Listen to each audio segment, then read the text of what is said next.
juga akan memberikan keterangan mengenai pasien dengan rapid test positif. Seperti kita ketahui bahwa rapid test ini mempunyai ketepatan diagnosis itu sekitar 70%. Jadi walaupun nanti tesnya positif, tetap kita harus melakukan swab pada pasien, diambil spesimen di tenggorokannya untuk tetap harus dikirim ke Jakarta. Nah, pelaksanaan rapid test ini ada 2 orang rapid test yang kita sudah lakukan, yaitu seorang wanita umur 58 tahun, alamatnya di Pontianak. Sekarang ibu ini dirawat di Rumah Sakit Sudarso, dan ibu ini merupakan pasien yang mengikuti perjalanan sejadah fajar dan merupakan pasien yang kontak erat dengan pasien 05 yang kemarin sudah meninggal dunia. Untuk ibu ini yang rapid testnya positif ini, perkembangan klinisnya juga menuju perbaikan, dan kita doakan semoga ibu ini juga sembuh. Kemudian untuk rapid test positif berikutnya adalah seorang wanita umur 54 tahun, alamatnya di Pontianak. Ibu ini merupakan seorang ASN pada salah satu perangkat daerah Provinsi Kalimantan Barat.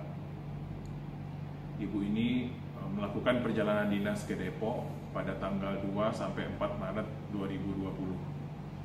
Nah, kemudian ibu ini menderita demam, lesu, batuk dan pilek, dan berobat ke dokter dan sempat dirawat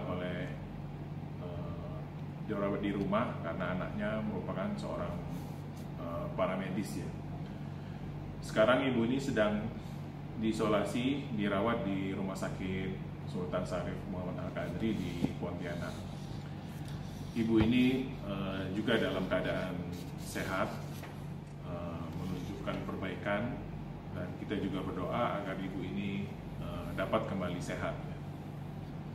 Terhadap kedua orang dengan hasil rapid test yang positif ini, kita melakukan swab nasofaringnya, kemudian akan kita kirim ke Balai Besar Teknik Kesehatan Lingkungan dan Pengendalian Penyakit di Jakarta. Dinas Kesehatan akan terus melakukan tracing, pemeriksaan kontak terhadap siapa saja yang kontak dengan 2 pasien terakhir ini. Saya berharap kepada masyarakat untuk terus waspada, karena wilayah Pontianak telah ditetapkan sebagai wilayah transmisi lokal di mana telah terjadi penularan antar penduduk. Saya harapkan masyarakat tetap di rumah, ibadah di rumah saja, sebab kita sekarang tidak tahu siapa yang sekarang sudah tertular dan di mana saja virus itu menempel.